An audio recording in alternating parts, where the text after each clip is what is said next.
اعوذ باللہ من الشیطان الرجیم بسم اللہ الرحمن الرحیم۔ ہاشم کی خدمت و کارنامے۔ اوپر ہاشم کے حالات لکھے جا چکے ہیں۔ کعبہ کے متولیوں میں قسی کے بعد ہاشم بڑے رتبے کے آدمی تھے۔ انہوں نے اپنے زمانے میں خاندان قریش کی بڑی عظمت قائم کی۔ قریش کا آبائی پیشہ تجارت تھا اور ملکوں پھر کر تجارت کرتے تھے۔ ہاشم نے کوشش کر کے کیسر و نجاشی کے حدود سلطنت میں قریش کے تجارتی مال کو ٹیکس سے مستثنیٰ کرایا۔ عرب کے راستے محفوظ نہ تھے۔ ہاشم نے دورہ کر کے قبائل سے معاہدہ کیا کہ وہ قریش کے کاروان تجارت سے کوئی تعرض نہ کریں گے۔ ایک حرم کے متعلق اپنی مفروضہ خدمات نہایت خوبی سے ادا کرتے تھے۔ ان کی خدمات کی وجہ سے قریش میں ان کی عزت و وقار تھی۔ انہوں نے مدینہ کے خاندان بنی نجار میں شادی کی، لیکن شادی کے بعد ہی شام جاتے ہوئے انتقال کر گئے۔ بیوہ بیوی سے ایک فرزند تولد ہوا جس کا نام شیبہ رکھا گیا۔ ان کے بھائی مطلب کو خبر ہوئی تو وہ مدینہ جا کر یتیم بچے کو لے آئے اور اپنے آغوش شفقت میں ان کی پرورش کی۔ ان کی پرورش کی وجہ سے شیبہ کا نام عبد المطلب یعنی مطلب کا غلام پڑ گیا۔ عبد المطلب سن شعور کو پہنچنے کے بعد عبد المطلب باپ کی جگہ کعبے کے متولی ہوئے۔ اپنے زمانے تولیت میں انہوں نے چاہے زمزم کو جو اٹ کر گم ہو گیا تھا پتہ چلا کر اس کو صاف کرایا۔ عبد المطلب نے منت مانی تھی کہ اگر وہ اپنی زندگی میں اپنے 10 لڑکوں کو جوان دیکھ لیں گے تو ان میں سے ایک لڑکا اللہ کی راہ میں قربان کریں گے۔ جب ان کی یہ آرزو پوری ہوئی تو منت اتارنے کے لیے 10 لڑکوں کو لے کر کعبہ گئے۔ عبداللہ کے نام جو تمام اولاد میں سے سب سے زیادہ محبوب تھے پورا نکلا۔ عبد المطلب بہت پریشان ہوئے۔ آخر میں روسائے قریش کے مشورے سے عبداللہ کے بجائے 100 اونٹ قربان کر کے منت پوری کی۔ عبداللہ اس کے بعد عبد المطلب نے قبیلہ زہرہ کے رئیس وہب بن مناف کی لڑکی آمنہ کے ساتھ عبداللہ کی شادی کر دی۔ شادی کے تھوڑے دنوں بعد عبداللہ کا مدینہ میں انتقال ہو گیا۔ عبداللہ محبوب خاندان تھے۔ ان کی جوان مرگی کا سارے خاندان کو صدمہ ہوا۔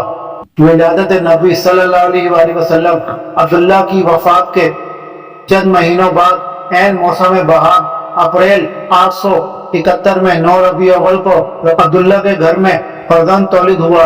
بوڑھے اور زخم خوردہ عبد المطلب پوتے کے تولد کی خبر سن کر گھر آئے اور نومولود بچے کو خانہ کعبہ میں لے جا کر اس کے لیے دعا مانگی۔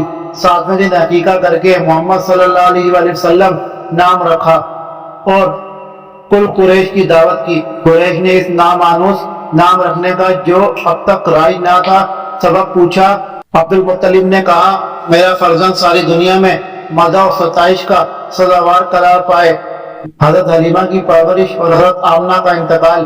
شرفائے مکہ میں دستور تھا کہ وہ عربی خصوصیات کو محفوظ رکھنے کے لیے اپنے بچوں کو ایام رضاعت ہی میں دیہاتوں میں بھیج دیتے تھے۔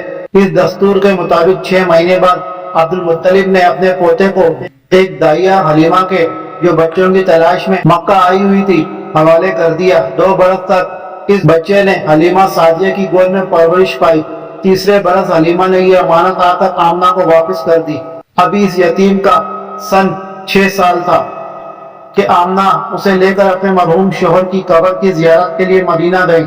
راستے میں مقام ابوا میں ان کا انتقال ہو گیا اور یتیم بچہ 6 ہی برس کی عمر میں ماں کی محبت سے بھی محروم ہو گیا۔ عبد المطلب کو شروع سے یتیم پوتے کے ساتھ غیر معمولی محبت تھی۔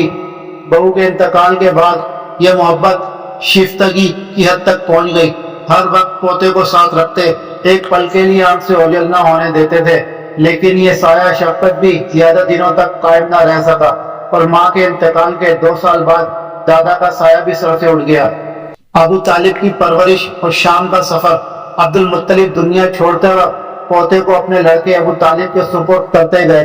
ان کو بھی یتیم بھتیجے کے ساتھ محبت تھی، اس کے مقابلے میں اپنے بیٹوں کی کوئی حقیقت نہ سمجھتے تھے۔ ابو طالب کا شغل تجارت تھا، اس سلسلے میں وہ اکثر شام آیا جایا کرتے تھے۔ آن حضرت صلی اللہ علیہ وآلہ وسلم کے 12ویں سال ان کو شام کا سفر پیش آیا۔ وہ ابو طالب آپ کو لمحے کے لیے جدا نہیں کرتے تھے، لیکن سفر کی تعریف کے خیال سے ساتھ نہیں لے جانا چاہتے تھے، لیکن چلتے وقت آپ صلی اللہ علیہ وآلہ وسلم چچا سے نپٹ گئے، اس لیے وہ ساتھ لے جانے پر مجبور ہو گئے۔ عام روایتوں کے مطابق بحیرہ راہب کا واقعہ اسی سفر میں پیش آیا۔ ایک جنگ میں شرکت۔ اس واقعے کی تفصیل روایتوں میں یہ ہے کہ جب ابو طالب بصرہ پہنچے تو ایک عیسائی راہب بحیرہ کی خانقاہ میں اترے۔ اس نے آن حضرت صلی اللہ علیہ وآلہ وسلم کو دیکھ کر کہا کہ سید المرسلین ہیں۔ لوگوں نے پوچھا تم نے کیوں کر جانا؟ بحیرہ نے کہا جب تم لوگ پہاڑ سے اترے تو تمام درخت اور پتھر سب سجدے کے لیے جھک گئے۔ یہ روایت ترمذی میں ہے، لیکن اصول روایت اور درایت دونوں حیثیتوں سے ناقابل اعتماد ہے۔ اولاً اس کے راوی ضعیف ہیں، اور دوسرے اس میں ہے کہ ابو طالب نے اس واقعے کے بعد بصرہ ہی سے رسول اللہ صلی اللہ علیہ وآلہ وسلم کو حضرت ابو بکر و بلال رضی اللہ عنہما کے ساتھ واپس کر دیا، حالانکہ اس زمانے میں حضرت بلال رضی اللہ عنہ کا وجود بھی نہ تھا اور حضرت ابو بکر رضی اللہ عنہ صغیر السن اپنے گھر میں رہے ہوں گے۔ لیکن اس ضعیف روایت کے باوجود عیسائی مصنفین نے اس روایت کو بہت اچھالا ہے اور اس سے یہ استنباط کیا ہے کہ آن حضرت صلی اللہ علیہ وآلہ وسلم نے مذہب کے اسرار و حقائق بحیرہ راہب سے سیکھے تھے، جس کو انہوں نے آگے چل کر اسلام کی شکل میں پیش کیا۔ حالانکہ اگر اس روایت کو صحیح بھی مان لیا جاتا تو اس میں بحیرہ راہب سے استفادہ کا کوئی ذکر نہیں ہے۔ پھر آن حضرت صلی اللہ علیہ وآلہ وسلم کی عمر اس وقت 12 سال کی تھی۔ اس عمر کا بچہ مذہب کے اسرار و حقائق کو کیا سیکھتا؟ علامہ شبلی نے سیرت جلد اول میں اس کی مفصل تردید کی ہے۔ عربوں میں ہمیشہ لڑائیوں کا سلسلہ جاری رہتا تھا۔ آن حضرت صلی اللہ علیہ وآلہ وسلم کے سن رشد کو پہنچنے کے بعد قریش اور بنی قیس میں جنگ ہوئی۔ قریش اس جنگ میں برسر حق تھے، اس لیے آپ صلی اللہ علیہ وآلہ وسلم نے ان کا ساتھ دیا، لیکن کسی پر تلوار نہیں اٹھائی۔ تجارت کا شغل سن شعور کو پہنچنے کے بعد آن حضرت صلی اللہ علیہ وآلہ وسلم کو قصب معاش کی فکر ہوئی۔ اس وقت آپ نے تجارت کا خاندانی اور پاک شغل اختیار کیا، لیکن سرمایہ کی قلت کی وجہ سے مستقل کاروبار نہیں کر سکتے تھے۔ خاندانی شغل کی وجہ سے آپ کو تجارت کا کافی تجربہ تھا۔ آپ صلی اللہ علیہ وآلہ وسلم کے تجارتی تجربے اور دیانت کی شہرت کافی ہو چکی تھی، اس لیے سرمایہ دار منافع کی شرکت پر آپ کو سرمایہ دے دیتے تھے۔ آپ نہایت محنت اور دیانت داری کے ساتھ ان کا کام کرتے ہیں۔ رفتہ رفتہ آپ کی دیانت اور امانت داری کی شہرت دور دور تک پھیل گئی۔ حضرت خدیجہ رضی اللہ عنہا سے شادی۔ حضرت خدیجہ رضی اللہ عنہا قریش کی ایک معزز، پاکیزہ اخلاق اور دولت مند بیوہ تھی۔ ان کا تجارتی کاروبار نہایت وسیع تھا۔ آن حضرت صلی اللہ علیہ وآلہ وسلم کے تجارتی تجربات اور دیانت داری کا شعرہ سن کر انہوں نے درخواست کی کہ میرا سامان فروخت کرنے کے لیے شام لے جائیے، جو معاوضہ میں دوسروں کو دیتی ہوں اس کا 2 گنا آپ صلی اللہ علیہ وآلہ وسلم کو دوں گی۔ آپ صلی اللہ علیہ وآلہ وسلم نے منظور کر لیا اور خدیجہ رضی اللہ عنہا کا سامان لے کر بصرہ تشریف لے گئے۔ اس سفر میں حضرت خدیجہ رضی اللہ عنہا کا غلام میسرہ بھی ساتھ تھا۔ اس نے آن حضرت صلی اللہ علیہ وآلہ وسلم کے اخلاق و عادات مشاہدہ کیے اور واپس ہو کر اپنی مالکہ سے بیان کیے۔ خدیجہ رضی اللہ عنہا آپ کے پاکیزہ اخلاق سے پہلے ہی سے واقف تھی۔ میسرہ کے بیان سے مزید تصدیق ہو گئی۔ ان کا اپنا کاروبار چلانے کے لیے ایک پاکیزہ اخلاق اور امین شوہر کی ضرورت تھی، اس لیے انہوں نے آن حضرت صلی اللہ علیہ وآلہ وسلم سے شادی کی درخواست کی۔ آپ نے منظور فرما لیا اور ابو طالب نے 500 طلائی درہم پر نکاح پڑھا دیا۔ اس وقت آن حضرت صلی اللہ علیہ وآلہ وسلم کی عمر 25 سال اور حضرت خدیجہ رضی اللہ عنہا کی 40 سال تھی۔ 5ویں پشت پر دونوں کا نسب نامہ مل جاتا ہے۔ حلف الفضول میں شرکت۔ قبائل کی خانہ جنگیوں کی وجہ سے سینکڑوں گھرانے برباد ہو چکے تھے اور حجاز کا امن و امان خطرے میں پڑ گیا تھا۔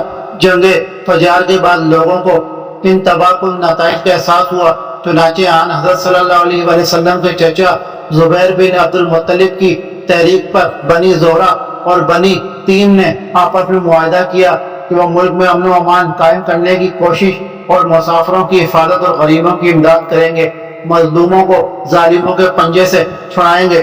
آن حضرت صلی اللہ علیہ وآلہ وسلم بھی اس معاہدے میں شریک تھے اور اس کو اس قدر پسند فرمایا تھا کہ زمانہ اسلام میں آپ صلی اللہ علیہ وآلہ وسلم ارشاد فرمایا کرتے تھے کہ اگر اس معاہدے کے بدلے مجھے سرخ اونٹ دیے جاتے تو بھی میں نہ لیتا، اور آج اس قسم کا کوئی معاہدہ ہو تو میں شرکت کے لیے تیار ہوں۔ تعمیر کعبہ۔ خانہ کعبہ کی عمارت نشیب میں تھی۔ بارش کے زمانے میں پانی سے بچاؤ کے لیے بند بنوایا گیا تھا۔ لیکن وہ ٹوٹ جاتا تھا۔ خانہ کعبہ کی عمارت میں امتداد زمانے کی وجہ سے کمزور ہو گئی تھی، اس لیے قریش نے اس کو توڑوا کر اثر نو تعمیر کروایا۔ جب حجر اسود نصب کرنے کا موقع آیا تو اس شرف کے اصول کے لیے قبائل میں تلواریں نکل پڑی۔ آخر میں یہ طے ہوا کہ دوسرے دن سویرے جو شخص سب سے پہلے کعبے میں آئے وہی حکم قرار پائے۔ اتفاق سے دوسرے دن سب سے پہلے رسول اللہ صلی اللہ علیہ وسلم تشریف لائے۔ آپ کی ایمانداری اور دیانت پر سب کو اعتماد تھا، اس لیے سب نے بالاتفاق آپ کو حکم مان لیا۔ آپ نے رفع شر کی یہ صورت نکالی کہ چادر بچھا کر اس میں حجر اسود کو رکھ دیا اور فرمایا ہر قبیلے کا ایک ایک آدمی چادر پکڑ کے اٹھائے، اور جب چادر موقع کے برابر آ گئی تو آپ صلی اللہ علیہ وسلم نے حجر اسود کو اٹھا کر نصب فرمایا۔ اس حسن تدبیر سے ایک خون ریز جنگ ہوتے ہوتے رک گئی، چونکہ آئندہ چل کر آن حضرت صلی اللہ علیہ وسلم کو ایک منصب جلیل ملنے والا تھا، اس لیے اللہ نے ابتدا ہی سے آپ کو فطرت سلیم عطا فرمائی تھی۔ چنانچہ بچپن ہی سے آپ کا دامن اخلاق ہر قسم کی آلودگیوں سے پاک رہا، اور آپ نے رسوم جاہلیت میں سے کسی میں حصہ نہ لیا۔ نبوت کی تمہید یہ قانون قدرت ہے کہ طلوع آفتاب سے قبل سپیدہ سحر نمودار ہو جاتا ہے۔ باران رحمت سے پہلے ٹھنڈی ہوائیں موسم برشغال کا پتہ دیتی ہیں۔ موسم بہار کے آغاز میں فضا کا تغیر بہار کی آمد کا اعلان کرتا ہے۔ اس لیے جو جو آپ کی عمر بڑھتی جاتی تھی اور نبوت کا وقت قریب آتا جاتا تھا، آپ صلی اللہ علیہ وسلم میں غیر معمولی تغیرات پیدا ہوتے جاتے تھے، اور عمر کی زیادتی کے ساتھ ساتھ طبیعت دنیا سے ہٹتی جاتی تھی اور روح ایک نامعلوم شے کے لیے بے قرار تھی، لیکن مطلوب کا پتہ نہ چلتا تھا۔ رفتہ رفتہ آپ صلی اللہ علیہ وسلم کی تربیت عزلت نشینی کی طرف مائل ہونے لگی۔ آپ صلی اللہ علیہ وسلم سامان خورد و نوش لے کر مکہ کے باہر غار حرا میں چلے جاتے اور دنیا کی نگاہوں سے الگ مجاہدہ، ریاضت اور مراقبہ میں مشغول رہتے تھے۔ جب مجاہدہ اور ریاضت سے قلب فیضان الہی کے قبول کرنے کے لیے تیار ہو گیا، اس وقت نبوت کے آثار و علامات شروع ہو گئے۔ خواب میں اسرار و منکشف ہونے لگے، جو خواب دیکھتے وہ واقعی کی شکل میں نظر آتا۔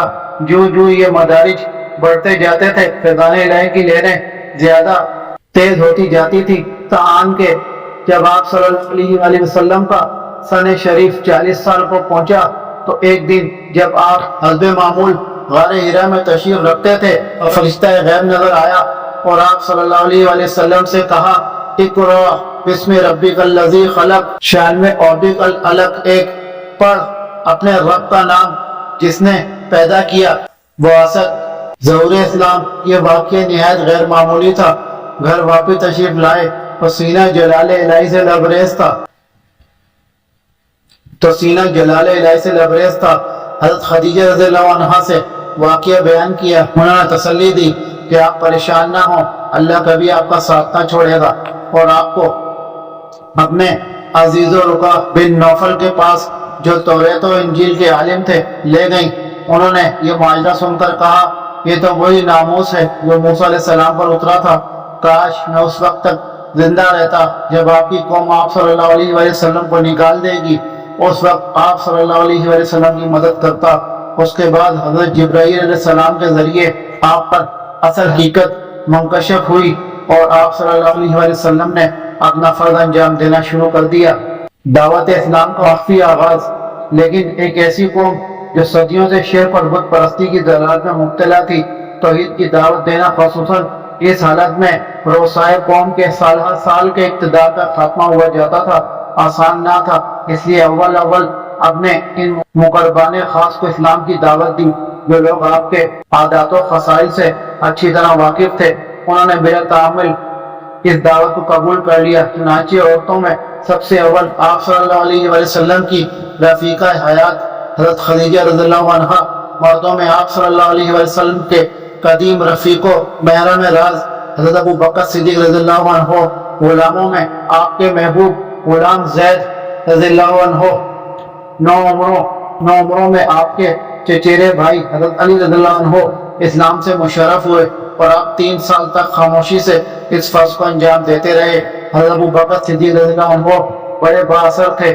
ان کے اثر سے حضرت عثمان بن عفان، زبیر بن عوام، عبد الرحمن بن عوف، سعد بن ابی وقاص، طلحہ بن عبید اللہ، زبیر بن عوام رضی اللہ عنہ مشرف با سلام ہوئے۔